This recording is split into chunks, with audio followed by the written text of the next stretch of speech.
하늘이 열리는 아침입니다. 축복의 아침입니다. 응답의 아침입니다. 질병이 치료되는 아침입니다. 오늘 이 아침에 주님을 만나시고 응답받는 여러분 되기를 예수님의 이름으로 축원을 드립니다. 우리나라는 오랜 역사와 전통을 자랑하는 그런 나라인데, 긴 역사 속에서 토테미즘과 샤머니즘이 국민들의 정서를 지배하고 있습니다.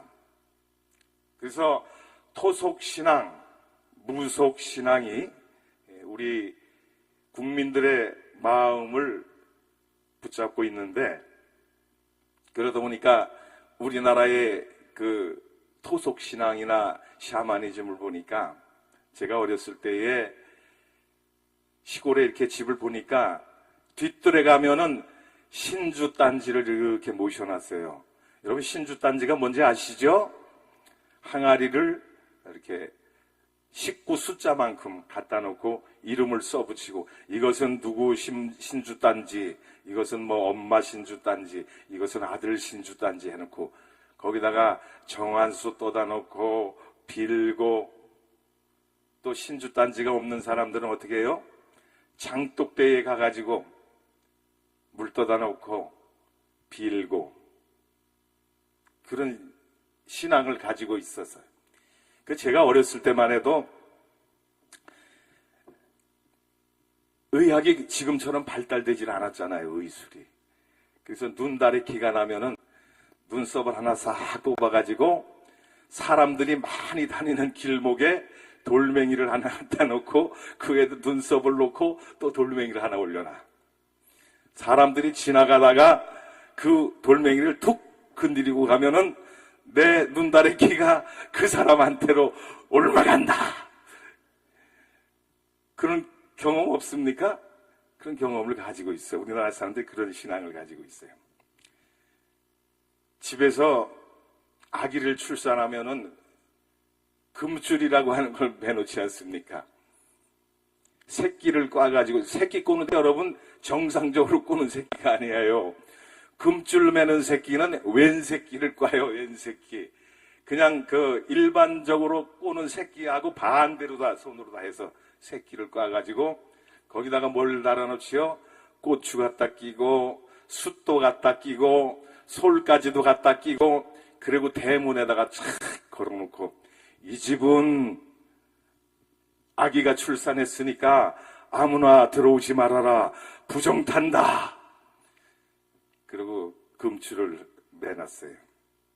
그리고 성황당, 마을의 입구에 이렇게 가면은 성황당 나무가 큰 게 있는데, 거기다가 금줄 매놓고 밥 해놓고 물 떠다 놓고 동전 갖다 놓고 막 빌어. 성황당 신 앞에 복 달라고 막 빌어.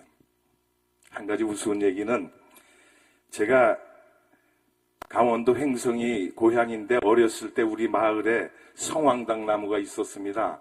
이 나무가 얼마나 오래됐는지 큰 아람들인데, 우리 그때 어렸을 때 한 5명, 6명이 이렇게 돌려서 팔을 감아야 자라가는 그전 어마어마하게 큰 나무였는데, 그 나무에다가 사람들이 매일 와서 밥 해놓고 정한수 떠놓고 복 달라고 빌고, 몸이 아프면 병 낫게 해달라고 빌고.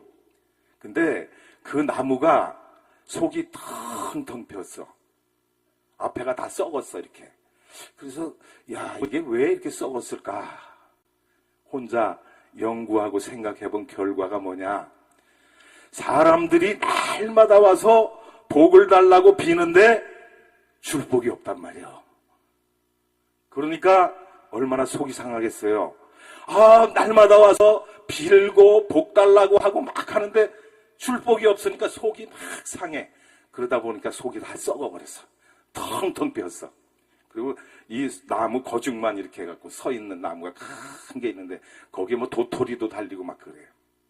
근데 한해 겨울에 눈이 많이 오는, 옛날에 지금 한 40년, 50년 전에 강원도에 눈이 얼마나 많이 왔습니까?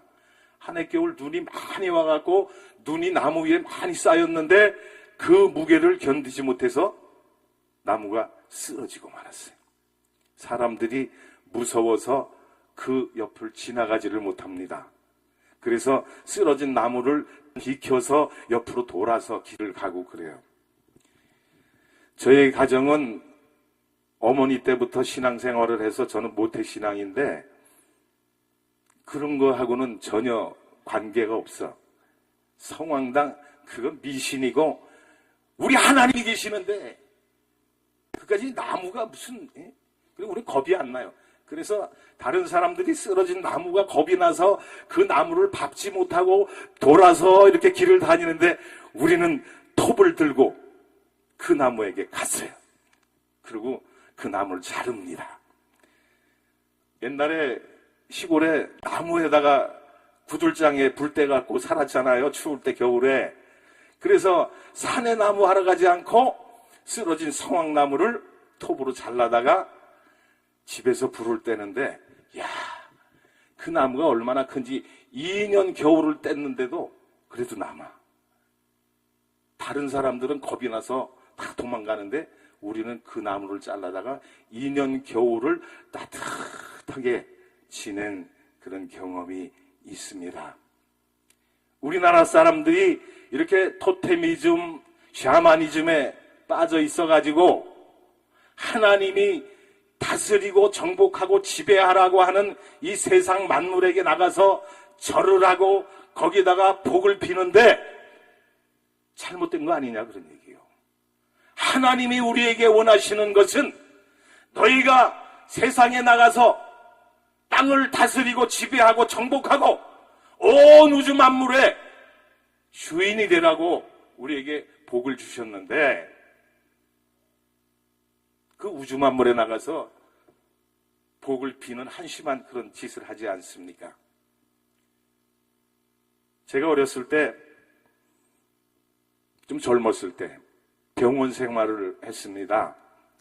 환자로 생활한 것이 아니고 병원에 근무를 했어요. 시골에 옛날에는 병원이 있으면은 의원도 있고 그러잖아요. 그러면 의사가 한 사람밖에 없어. 그 의사 한 사람이 환자 다 돌볼 수 없잖아요. 그래서 간호사가 있는데 간호사도 캡널스라고 그러잖아요. 모자 쓴 간호사 옛날에. 그런 사람이 별로 없어 시골 동네에는. 그래서 간호보조원이라고 그랬어요. 지금 조무사라고 그러잖아요. 간호보조원들이 있었어요. 그리고 간호보조원들이 원장을 고필하면서 거기에 또 남자 한 사람이 필요했어. 그래갖고 거기에 이제 제가 일을 하게 됐는데 그래서 저는 지금 의사 라이센스는 없지만은 돌팔이 의사 정도는 됩니다. 그래서 혈압 체크하고 또 수술실에 들어가서 수술하는 거 보조하고 엑스레이 촬영하고 약 조제하고 아픈 사람들 웬만한 건 다 봐. 그래서 우리 어머니가 재작년에 돌아가셨는데 기운이 없다 그러면은 영양제 갖다가 이렇게 놔드리고 그런 돌팔이 의사 정도는 돼요. 근데 그때 병원에 근무할 때 한 아주머니가 택시를 타고 병원 앞에 내렸어요. 걷지를 못해요. 그냥 허리를 구부리고 걷지도 못하니까 가족들이 옆에서 양팔을 부추겨 갖고 병원을 들어왔어요. 이 사람이 왜 병원에 왔나 보니까 배가 아픈 거야, 배가. 여러분, 병원에서 의사가 환자를 진단할 때 3가지 진단을 합니다. 첫 번째는 문진이라고 하는 게 있어요. 문진이 뭐냐 하면은 병원에 가면 여러분들 의사 선생님이 물어보지요. 왜 오셨습니까? 어디가 주로 아프십니까? 이렇게 물어보잖아요. 그러면 의사들은 환자가 하는 얘기를 들으면은 어느 정도 병에 대해서 감을 잡는 거야. 그래서 물어보는 거예요, 먼저 환자에게. 그 다음에는 무슨 진단이 있나 하면은 촉진이라고 하는 것이 있습니다. 만져서 진단을 해. 그래서 아픈 사람이 오면은 그 침대에다 누워놓고 손으로 만져. 배가 아프다면 배를 이렇게 만져오고 그래갖고 병을, 이 병은 무슨 병이구나 하는 것을 진찰을 합니다. 그 다음에 세 번째는 뭐가 있냐면은, 사람들이 만들어 놓은 의학 기구를 가지고 진찰하는 그런 진찰법이 있습니다. 그래서 이 청진기를 가지고 진찰을 하고, 그 다음에 그것이 좀 부족하면은 엑스레이를 찍어서 촬영하기도 하고, 지금 같으면 CT나 MRI를 찍어서 진단을 하지 않습니까? 그런데 이 아주머니가 와서 그 얘기를 들어보니까 맹장이야, 맹장. 문진을 해보니까 배가 아프다는 거예요. 여러분, 맹장이 어디 있는지 아세요?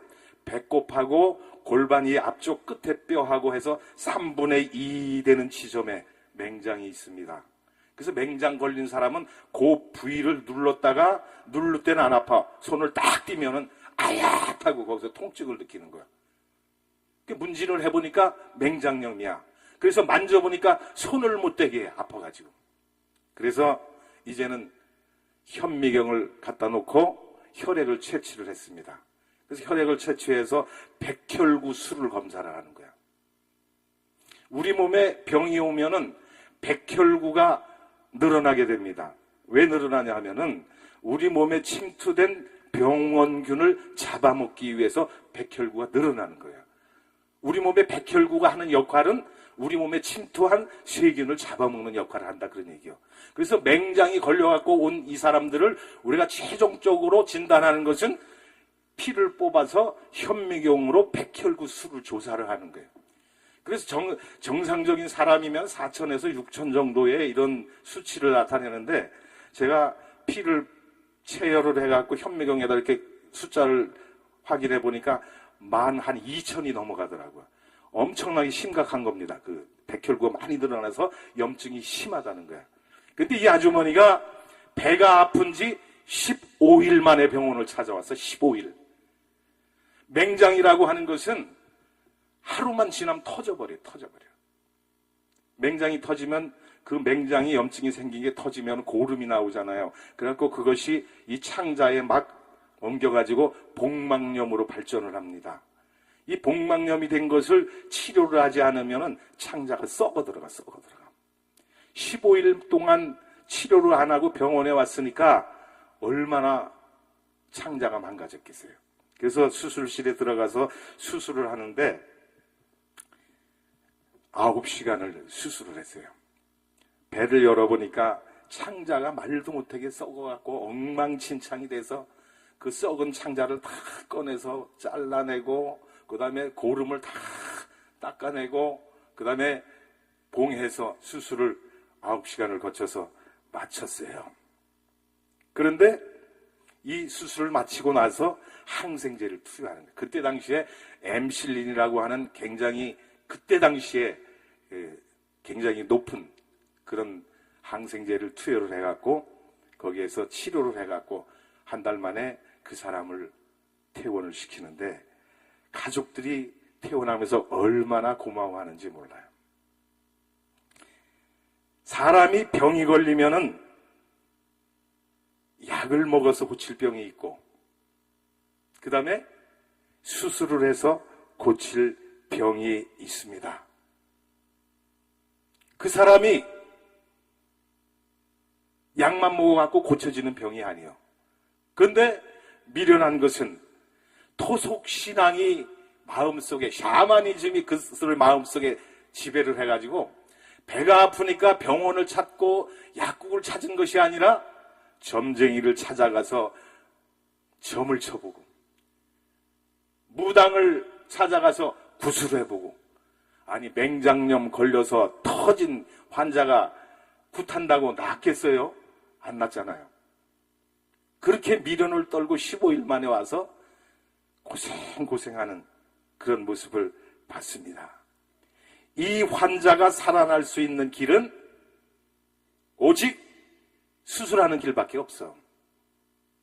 오늘 이 아침에 우리에게 주신 히브리서 4장 12절 말씀 가지고 말씀의 수술대 위에서 치료받자. 한번 따라합시다. 말씀의 수술대 위에서 치료받자. 오늘 이 새벽에 말씀의 수술대 위에 치료받는 저와 여러분 될 수 있기를 바랍니다.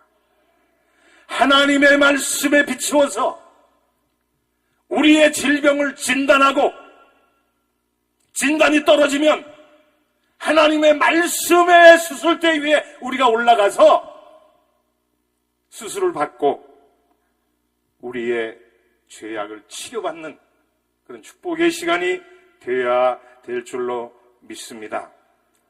영혼의 질병도 육체의 질병과 마찬가지입니다. 영혼의 질병은 무엇을 말합니까? 죄를 말하는 거예요. 불순종을 말하는 거예요. 하나님을 만홀히 여기고 우상 숭배하는 것을 말하는 겁니다. 이러한 영혼의 질병을 어떻게 진단할 수 있어요? 하나님의 말씀, 우리에게 주신 하나님의 말씀을 통해서 진단을 할 수가 있게 된다, 그런 얘기입니다. 우리의 인간의 죄는 우리가 하나님의 말씀에 비추어서 하나님의 말씀으로 치료하는 방법밖에 다른 방법이 없습니다. 우리의 죄를 돈 갖고 살 수가 있습니까? 제가 어렸을 때 보니까 옆집에서 갑자기 아저씨가 안 보여. 그래서 왜 안 보이냐고 알아봤더니 돈 많은 사람이 죄를 저질러 놓고 감옥을 가서 살아야 되는데 대가를 받고 대신 들어간 거야. 대신 들어가. 그럴 수는 있어도 우리의 영혼의 죄는 대신할 사람이 없습니다. 이 세상에 어떤 사람도 우리의 영혼의 죄를 대신할 사람 없어. 오직 한 분 있다면은 예수 그리스도. 우리를 죄악 가운데서 용서하시고 우리를 살리기 위해서 십자가에 달려 돌아가신 예수 외에는 우리의 영혼의 질병을 치료해 줄 사람이 이 세상에는 예수님 말고는 아무도 없다는 그런 말씀인 것입니다. 오늘 이 아침에 우리 예수님이 우리의 영혼을 찾아오셔서 우리의 영혼을 질병을 진단하시고 치료해주는, 치료받는 축복의 시간이 되기를 예수님의 이름으로 축원을 드립니다. 인간의 죄를 치료받을 수 있는 유일한 방법은 하나님의 말씀에 비추어서 진단을 받고 말씀의 수술대 위에 올려서서 말씀의 수술칼로 도려내는 길밖에 다른 방법이 없다고 하는 말씀이에요. 본문 말씀에 보니까 하나님의 말씀은 살았고 운동력이 있어서 좌우의 날선 어떤 것보다 예리하여 혼과 영과 및 관절과 골수를 찔러 쪼개기까지 하며 또 마음의 생각과 뜻을 판단한다.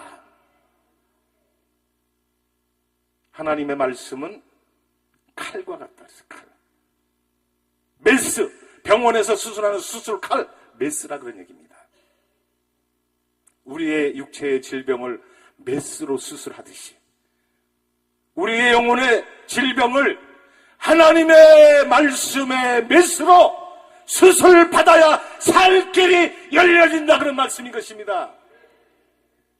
오늘 이 새벽에 하나님의 말씀이 예리한 수술칼이 되어서 우리의 영혼의 질병을 치료하고 도려내고 우리의 영혼이 깨끗해지는 축복의 아침이 되기를 축원을 드립니다. 하나님의 말씀은 죄악된 우리의 영혼을 살리는 능력이 있습니다. 그래서 하나님의 말씀을 들을 때에 죄가 생각이 나.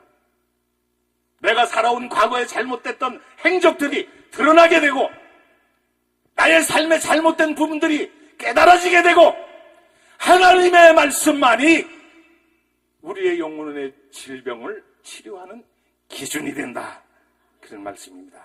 하나님의 말씀의 거울에 비춰보니까 예전에는 내가 잘난 것 같았고 거룩하게 사는 것 같았고 죄를 짓지 않게 살았던 그런 모습 같았는데 하나님의 말씀의 거울이 내 앞에 비춰지니까 아하, 내가 지금까지 잘못 살았구나.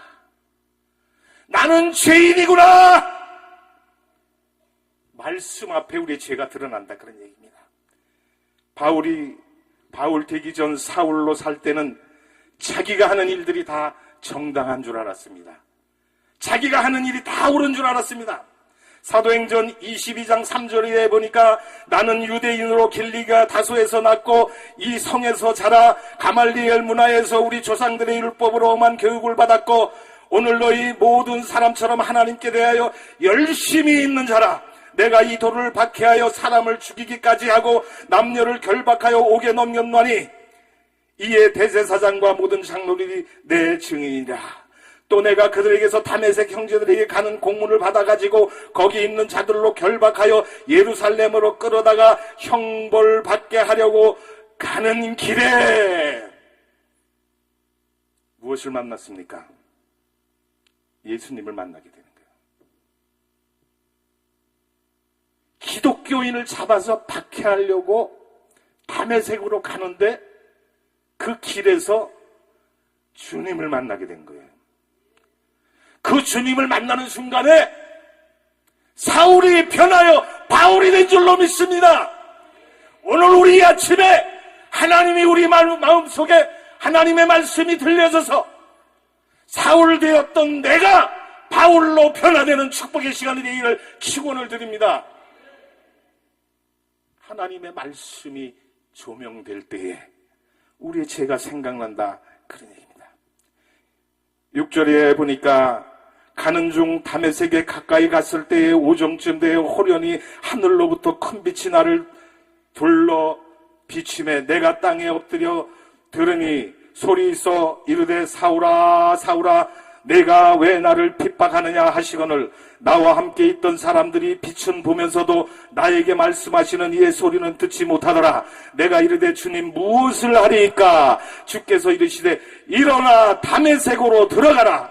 내가 해야 할 모든 것을 거기서 누가 이르리라 하시거늘 나는 그 빛의 광채로 말미암아 볼 수 없게 되었으므로 나와 함께 있는 사람들의 손에 끌려 다메섹에 들어갔다. 죄인 되었던 사울이 주님의 빛난 광채를 보는 순간에 눈이 멀어버리게 되었어요. 그리고 예수님을 믿는 사람들을 잡으러 가던 길을 그 순간에 멈추게 되었고 이제 그가 변화하는 순간이 다가오게 되었어요. 사울이 바울로 변화되는 순간이었다 그런 얘기입니다. 그래서 그는 다메섹에서 예수님을 만나게 되었고 그 말씀을 통해서 자기가 행한 모든 일들이 잘못된 것임을 깨닫게 됩니다. 그리고 디모데전서 1장 14절 15절 말씀에 보면 그가 이런 고백을 합니다. 우리 주의 은혜가 그리스도 예수 안에 있는 믿음과 사랑과 함께 넘치도록 풍성하였도다. mit보다 모든 사람이 받을 만한 이 말이요 그리스도 예수께서 죄인을 구원하시려고 세상에 임하셨다 하였도다. 죄인 중에 내가 괴순이라. 의로운 사람으로 생각을 했고 자기가 바리새인 중에 바리새인이요 가장 율법을 잘 지키는 사람으로 착각을 했었는데 주님을 만나고 나니까 죄인 중에 내가 괴수라고 하는 고백을 할 수가 있었다 그런 얘기입니다. 우리가 예수님을 만나지 못하면 주님을 만나지 못하면 내 죄를 깨달을 수가 없는 거예요. 예수님을 만나고 예수님이 나에게 하시는 말씀을 통해서 내 죄가 생각나고 내가 죄인임을 깨닫게 되고 내가 죄인 중에 괴수라고 하는 사도 바울의 고백과 같은 고백이 나올 수 있게 된다 그런 얘기입니다. 이 시간 예수님을 만나는 시간 되기를 축원합니다. 예수님이 우리에게 하시는 말씀을 듣는 축복의 시간이 되기를 축복을 드립니다. 그리할 때에 나의 나된 모습을 바로 바라볼 수 있게 된다 그런 얘기입니다. 오늘 이 아침에 주님의 음성이 우리 귀에 들려지고 그 음성을 통해서 우리의 자신을 돌아보고 내가 죄인이었구나 하는 사실을 깨달을 수 있기를 바랍니다. 바울은 갈라디아서 6장 14절로 15절에 이런 말씀을 합니다. 그러나 내게는 우리 주 예수 그리스도의 십자가 외에 결코 자랑할 것이 없으니 그리스도로 말미암아 세상이 나를 대하여 십자가에 못 박히고 내가 또한 세상을 대하여 그러하니라. 할례나 무할 내가 아무것도 아니로되 오직 새로 지으심을 받은 자뿐이니라. 예수님을 만나고 죄인인 것을 깨닫고 나니까 죄인 중에 괴수라고 하는 것을 고백을 하게 되었고, 이제는 십자가 외에는 자랑할 것이 없다고 하는 신실한 예수님의 제자가 되었다, 그런 얘기입니다. 주님의 제자가 되기를 원하십니까? 예수님의 사랑을 받기를 원하십니까? 이 시간 예수님을 만나세요. 그리고 주님이 오늘 이 아침에 우리에게 들려주시는 음성을 들을 수 있기를 바랍니다. 그것이 축복이에요. 바울이 그가 주님의 음성을 듣고 변화되기 전에는 자신이 유대인으로 바리새인 중에 바리새인이고 가말리엘 문화생이고 율법을 철저히 배우며 자랐다는 자랑을 했었지만, 주님의 음성을 듣고 변화했더니, 바뀌었더니 이제는 예수 그리스도의 십자가 외에는 자랑할 것이 세상에 아무것도 없다. 여러분, 자랑할 것이 무엇이 있습니까? 내가 많이 배웠다고 자랑합니까? 돈을 많이 벌었다고 자랑합니까? 사회의 지위를 가지고 있다고 자랑합니까? 오늘 믿는 저와 여러분에게는 예수 그리스도의 십자가 외에는 자랑할 것이 아무것도 없다. 과거에 살아온 길을 돌아보면은, 세상에 잘나지 않은 사람 어디 있어? 여러분들도 여러분 나름대로 자랑할 것이 있을 거예요. 저는 저 나름대로의 자랑할 것이 있을 거예요.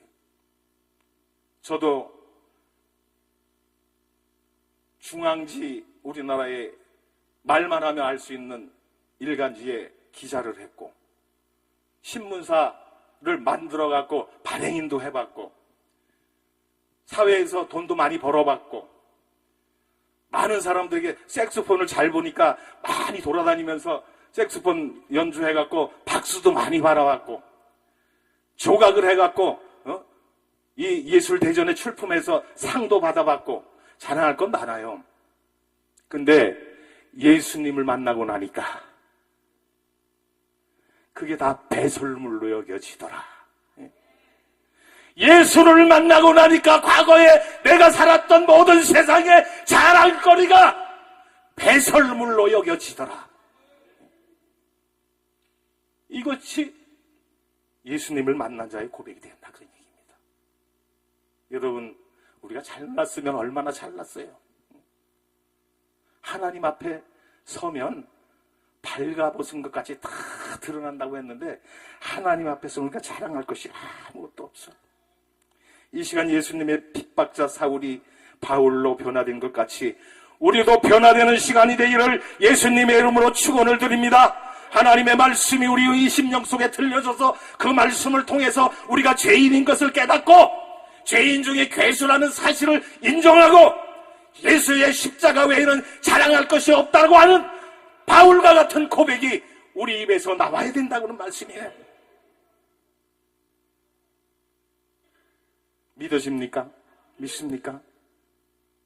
그러면 하나님의 말씀이 어떤 말씀이기에 이렇게 핍박자 사울을 바울로 변화시킬 수가 있었을까?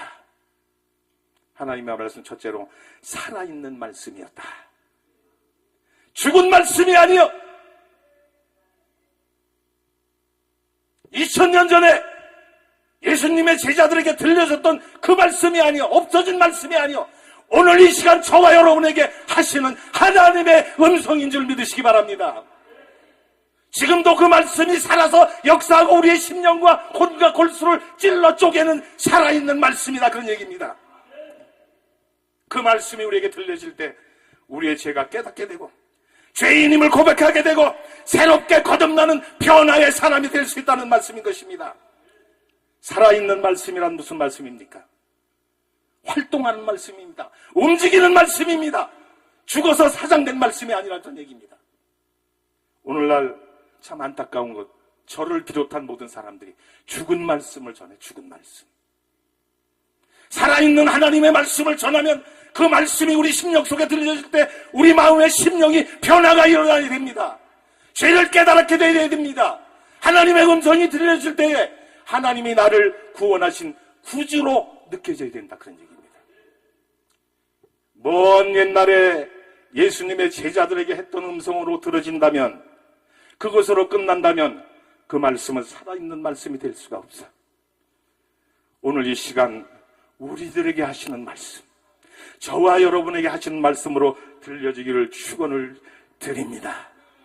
그리할 때에 우리가 변화받게 되고 우리의 언행 심사가 바뀌게 되고 하나님의 자녀로서의 올바른 길을 갈 수 있게 된다고 하는 말씀이요. 왜 예수를 믿은 지 10년, 20년, 30년 돼도 우리 생활에 변화가 일어나질 않습니까? 살아있는 말씀을 체험하지 못했기 때문이요. 살아있는 말씀을 체험할 수 있기를 바랍니다. 살아있는 주님의 음성을 들을 때 우리의 심령이 변화가 일어나는 거예요. 새로워지게 되는 거예요. 하나님의 제자로, 하나님의 아들, 딸로서 거듭나게 된다고 하는 말씀인 것입니다. 그 다음에 이 하나님의 말씀은 활동력이 있는 말씀이기 때문에 우리를 변화시키는 줄로 믿습니다. 예레미야 5장 14절에 보니까 그러므로 만군의 하나님 여호와께서 이와 같이 말씀하시니라 너희가 이 말을 하였은즉 볼지어다 내가 내 입에 있는 나의 말을 불이 되게 하고 이 백성을 나무가 되게 하여 불사르리라. 활동력 있는 말씀이다, 그런 얘기입니다. 불은 멈춰 있질 않습니다. 타오릅니다. 활활 타오르고 움직이는 것입니다.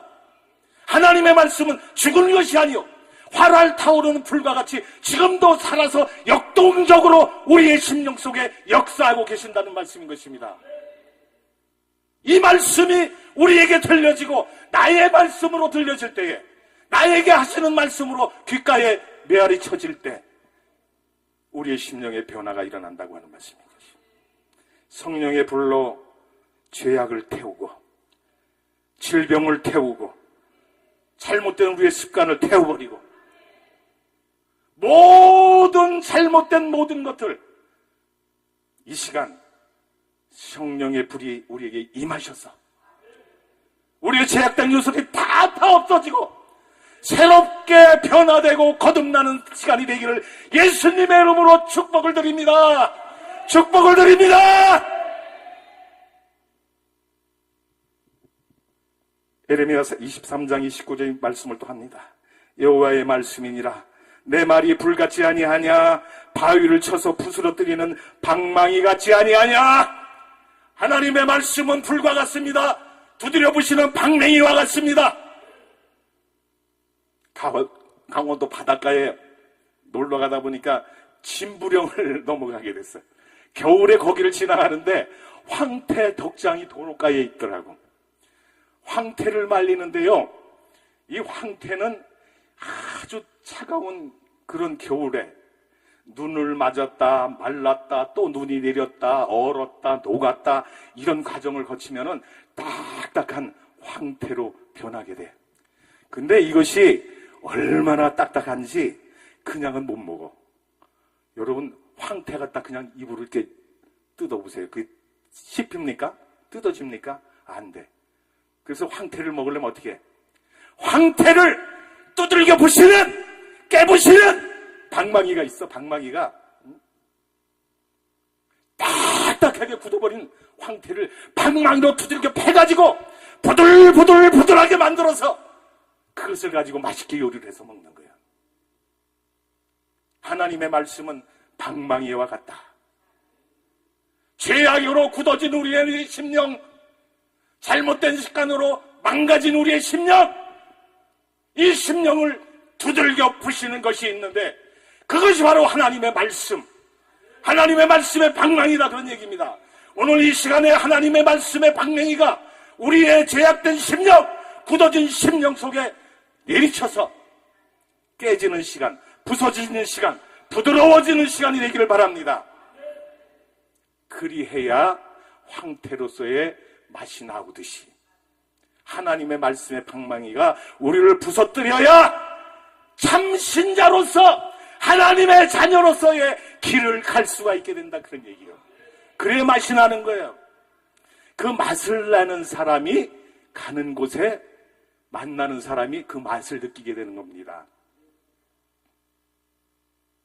살아있다고 하는 말씀, 두들겨 부시는 방맥이라고 하는 말씀, 이 말씀이 얼마나 중요한지 몰라. 우리가 방언을 하고 예언을 하고 치료를 하고 하는 모든 것들이 어느 기초 위에서 돼야 되는 줄 아십니까? 말씀의 기초 위에. 말씀이 없이 행하는 모든 것들은 위험합니다. 여러분, 애굽에서 모세가 이스라엘 백성들을 출애굽시켜 나올 때에 애굽의 술사들도 갖가지 기적을 다 행했습니다. 하나님만 기적 행하는 게 아니요. 그러니까 우리가 어디에 기초를 둬야 돼? 말씀의 기초 위에. 하나님의 말씀의 기초 위에 판단을 해서 이것이 잘못된 것인가 올바른 것인가를 판단할 수 있어야 된다, 그런 얘기입니다. 그런 것도 없이 그냥 들떠가지고 잘못된 길로 가면 안 된다, 그런 얘기입니다. 하나님의 말씀이 살아있으나 움직이지 못하고 활동하지 못하면 그것은 죽은 말씀이요, 사장된 말씀이요. 하나님의 말씀은 활동력이 있다고 말씀을 했습니다. 좌우의 날선 어떤 것보다 예리하다고 말씀을 했습니다.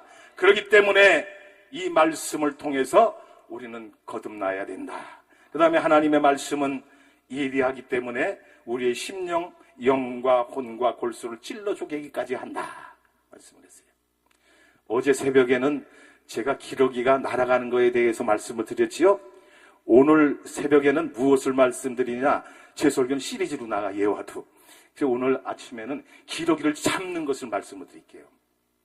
제가 기러기를 길러가지고 사업에 실패하고 모든 것 다 잃어버리고 오도 갈 데가 없어서 친구가 지는 농막에 가서 한때 살은 적이 있어요. 거기서 할 게 뭐가 있어요? 닭 기르고 기러기 기르고 오리, 거위, 칠면조 뭐 이런 것들 길렀었어요. 근데 부도가 나고 아무것도 없으니까 손님이 오면은 대접할 게 없죠. 그래서 귀한 손님이 오면은 기러기를 잡아서 대접을 하는데, 이 기러기가 잡는 방법이 닭하고 틀려요. 닭 잡는 법은 여러분 다 아시죠? 목 비틀어서 뜨거운 물에 집어넣었다 꺼내갖고 털 뽑고 이렇게 잡는데, 기러기는 그렇게 잡는 게 아니에요, 여러분.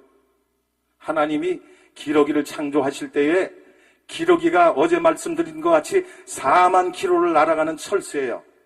그러면 4만 킬로를 자지도 않고 먹지도 않고 계속해서 날아간다고 생각해 보세요. 얼마나 힘이 들겠어요.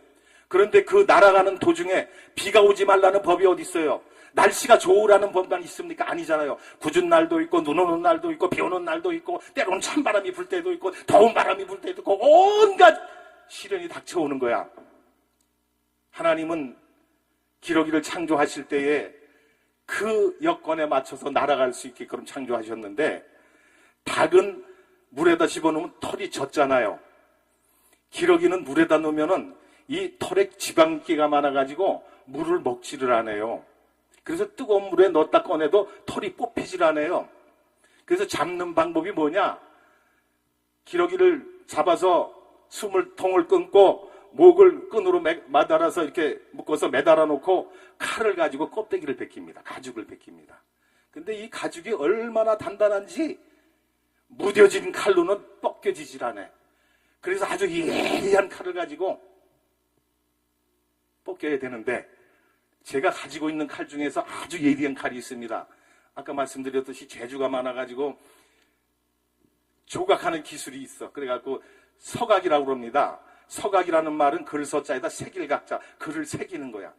이 서각이라고 하는 것이 우리 기독교 백화점에 가도 많이 있어요. 여호와는 나의 목자시니 너의 행사를 여호와에 맡기라, 이런 성구들을 막 조각하고 걸어놓은 거 있잖아요. 근데 그거는 작품이 아니야. 상품입니다. 상품. 무슨 말씀이냐? 저와 같은 조각가가 하나의 조각품을 완성해 놓으면 그것을 가지고 금형을 뜹니다. 그래갖고 그 금형으로 다 찍어낸 거예요. 찍어낸 거. 그러니까 2만 원, 3만 원에 가지. 작품이 그 가격 받아갖고 되겠어요? 지금 저희 집에 가면은 중국 성경 여호와는 나의 목자시니 이거를 한문으로 써가지고 나무에다 조각을 해서 그 글씨를 양각으로 튀어나오게 조각을 해서 거기다가 순금을 입혀놓은 작품이 있습니다. 그거를 만들려면 최하 한 달 이상은 걸려요. 꼬박 앉아가지고. 근데 그거 2만 원, 3만 원 받아갖고 되겠어요? 10만 원 받아갖고 되겠어요? 적어도 4, 500만 원 이상은 받아야 인건비 나오고 작품비 나오고 그런다 그런 얘기예요. 근데 이 작품을 만드는데 잘잘한 글씨를 파기 위해서는 칼이 무뎌선 되질 않아요. 그래서 일반적으로 파는 문방구에서 파는 조각도 갖고는 되질 않습니다. 그래서 그 칼을 만들어서 쓰는데 어떻게 만드느냐? 그 철공소에 가면은 쇠 자르는 톱 있지 않습니까? 쇠톱이라고 하는 것이 우리 철물점에 가면 요거 조그만 거 가정용이 있지만은 이 철공소에서 쓰는 그 쇠톱은 굉장히 넓고 깁니다. 큽니다. 그래서 그 톱날을 사다가 잘라서 그라인더에다 갈고 해서 예리하게 만들어서 그 칼로다가 파는 거야. 조각을 하는 거야. 그래서 부엌에서 무뎌진 식칼을 갖고 와서 기러기 껍데기를 벗기니까 벗겨지질 않아. 그래서 창고에 가가지고 조각도를 찾아가지고 그걸 갖고 와서 예리한 칼로다가 기러기 껍데기를 벗깁니다. 그러니까 기러기 껍데기가 벗겨져서 그것을 가지고 요리를 해서 손님을 대접하고. 하나님의 말씀은 예리한 칼과 같다. 하나님의 말씀이 예리하지 못하면 우리의 혼과 영과 골수를 찔러 쪼갤 수가 없다 그런 얘기입니다.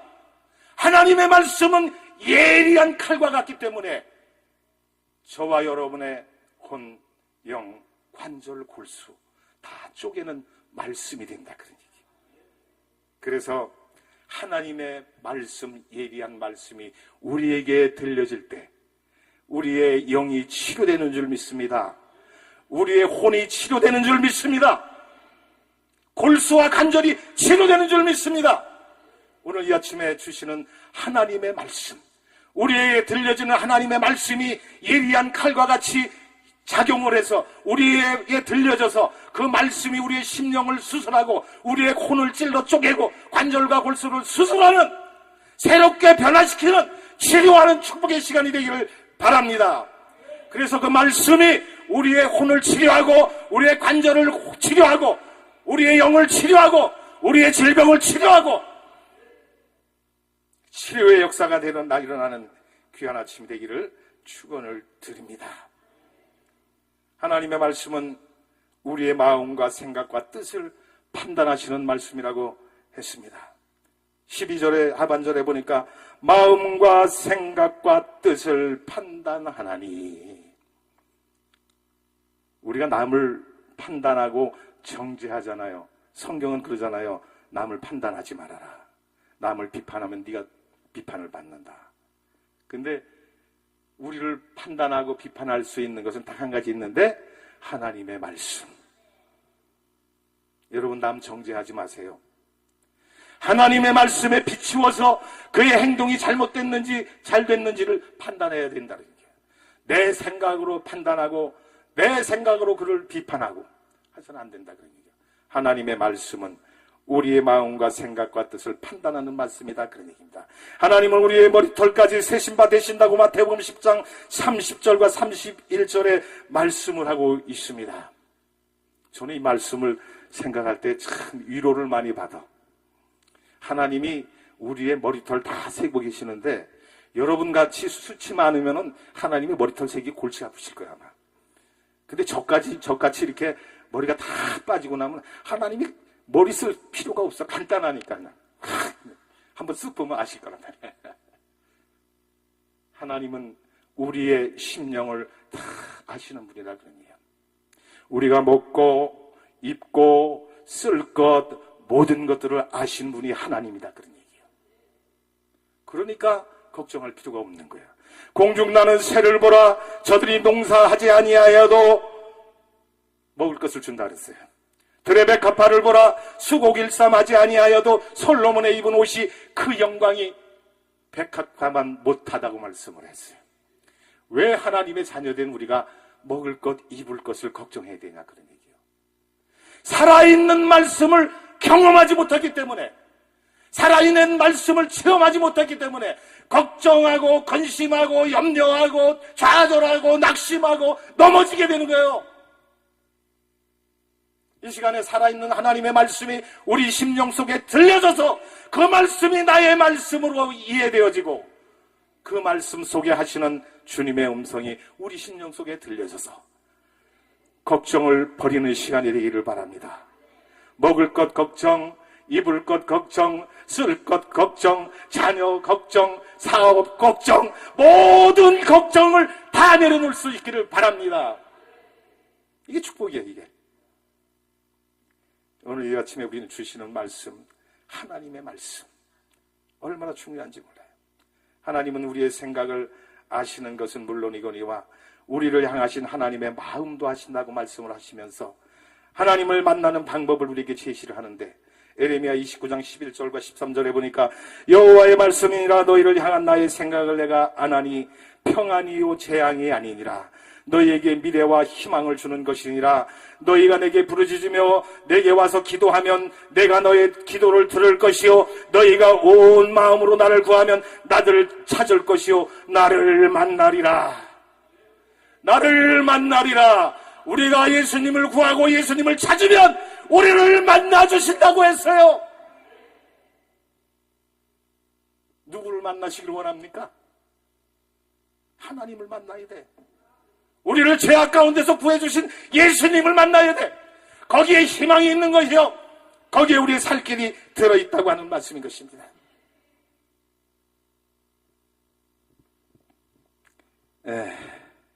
요즘 성도들 신앙생활하는 거 보면은 참 편하게 신앙생활을 하기로. 그래서 개척교회는 사람이 가지 않아, 성도들이 모이질 않아. 큰 교회 성전을 크게 져놓고 성도들이 몇백 명, 몇천 명, 몇만 모여야 거기만 가는 거예요, 거기만. 근데 하나님의 은혜는요, 작은 것에 있습니다. 작은 것에.